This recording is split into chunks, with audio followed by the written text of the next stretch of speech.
I had some problems recording in the car while I was waiting for my kids coming back from dance because they opened the door while I was recording. So this video is going to be a little bit shorter because I've already got it started, copying, pasting some stuff that I already had. So I always start with a rubric for each paragraph, and this is the fourth paragraph. So I make sure that I use a topic sentence that says that this particular paragraph is going to be about the sound techniques. So going back to it, my topic sentence that I wrote was the third component of poetry that determines whether or not a poem is good is how the poet uses sound techniques. So I've clearly identified sound techniques. Then I go back to my rubric and see what else I need. I also need to make sure that I introduce each poem I'm talking about, and I provide an example where I clearly explain it and I evaluate that example. So I go to my first one was Pied Beauty, and before I even started making the video, I looked through the poems to pick out what I wanted to do, and I already had this line highlighted because I want to show that he uses a lot of alliteration. So he's got glory, God, that's 2 G's, couple, color, cow, I got 3 C's there, stipple, and you got swim, so 2 S's, fresh fire, falls, finches, you got 4 F sounds there. I picked this one because it's got both the P alliteration with plow, pierced and plotted, and then the F sound there. So I started this one. For example, Hopkins uses alliteration throughout his poem in lines such as landscape plotted and pieced, fold, follow, and plow. And then I explain it and give my evaluation after that. The sound he chose to repeat, sounds he chose to repeat, such as pause and fause in this line, represent sounds that most people find unpleasant and reminds me of someone choking even. I think this is a great use of sound because it goes with his message that things that aren't normally considered beautiful, like these particular sounds, actually can be. And I didn't quite finish before things got interrupted. And then I was going to add like when they can be good sounds, can be like his example of working farmland. And I don't know if any of you have grown up on farms or anything like that in Nevada, but I did spend some time on both my grandparents farmed, and I also detasseled corn, and I also dated someone in high school who farmed. So I've been around the equipment and the sounds of that, and those are good sounds to me. And then I move on to my second sentence or example, and I went with Amy Lowell. And so I already picked out this particular example for sound effects because I think she's trying to capture the sounds of fireworks shooting off. And I thought this one did a good job of the scatter, like the exploding sound. Can you go get her? Sky also has that like breaking sound, and then blazing would be like the sizzling sound of the fireworks as they're like steaming and whatnot. So I already have that in my sentence, and I put another good use of sound, and I wrote the wrong word there, imagery, so I'm going to fix that. Another good use of sound was in fireworks, where Lowell uses, I'm going to call it consonants, such as, and if you don't remember, consonants is where you have your consonant sounds repeated to represent something.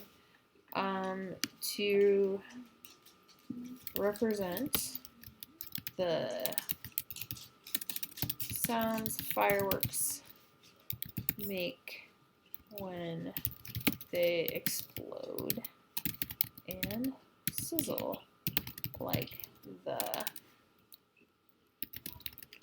tease,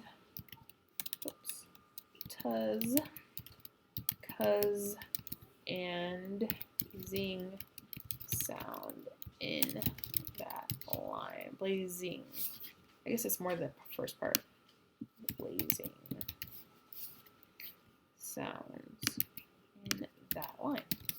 Okay, then we move on to the next example, Tiger, Tiger. And this one I thought used a lot of assonance with the I sound. You've got the tiger, tiger here, you've got the night here, the I here, skies, eyes, aspire, fire. It's got the I sound repeated quite a bit. So that's what I'm going to go with here. Another example of how a poet uses sound was in The Tiger. Can't type there because he uses the Y instead of the I, where Blake, who is our author, uses assonance to repeat the long I sound throughout his poem. For example, he starts out with tiger. Oops, I might as well just copy and paste that. Tiger, tiger, burning bright.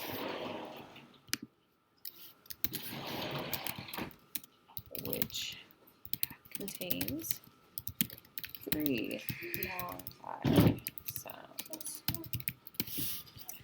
And then I'm going to fix my formatting before I forget. So I'll make it, sorry, it's such a pain to do that sometimes. I don't think this is a good use of sound because I can't figure out what the long I sound might represent when questioning God and creation, unless he is talking about himself, but then I would think he would use the long E sound to sound like me. And I italicize the word because I'm saying that's the word I want it to be. So I go back to my rubric and I see, do I have an example? Yes, I have that tiger, tiger line. Have I explained it? Yes. And have I evaluated it? Yes, I said it. I didn't like it. So then moving on to my next example, Daddy, which has tons of sound techniques going on here. Just for some variety, I chose to use an onomatopoeia because it's fun to say too. So I'm going to use this line here that has a chew, like from when you sneeze, because that's what it's talking about there. I'm going to put Plath does a better job of using sound techniques such as the onomatopoeia. I think I already spelled it wrong. Onomatopoeia in the following line to represent a sneeze. And I'm going to put colon there because I'm saying that I've got an example coming up, and I'm going to fix my formatting real quick there, and then I'm going to explain, like the rubric says, why that is a good use, because that's my evaluation of it, that it's a good use, because her word choices throughout the poem give the reader an impression of the sounds of a train, which connect to the idea of Jews being brought on trains of the poem, where Jews were brought on trains to concentration camps. And I already looked at my rubric while I was typing that example, so I'm not going to go back to it for this one to double check. And then my last one, If by Rudyard Kipling. I'm going to look through and see what I want to use, because this one I'm not as familiar with. It looks like he uses a lot of repetition. I can't even talk. Repetition. So we've got if you can dream and not make your dreams your master. He's got or being lied about, don't deal in lies, hated, don't give way to hating, which is also a different one called parallelism, so you can use repetition or parallelism there. I'm going to go ahead and use parallelism there. So I'm going to use those two lines together. And so I can use a transition here finally. This one is Kipling. Uses parallelism throughout if in lines such as these. I'm going to use a colon to introduce that I'm giving my lines here. And I don't know if you remember this from English 9 when you did your paper about Romeo and Juliet, but when you have two separate lines of poetry that you're using in a regular paper that we call prose, an essay is prose, you put a backslash between the lines with a space, and that just shows that in poetry it would be two separate lines, but since it's in a paragraph format, you are only putting it in one line. And then I'm going to fix my formatting. And let's see, that makes it much shorter when you do it that way. Parallelism is pleasing to the audience's ear, and it helps the audience, because I want to say like why it's good. So maybe, and it's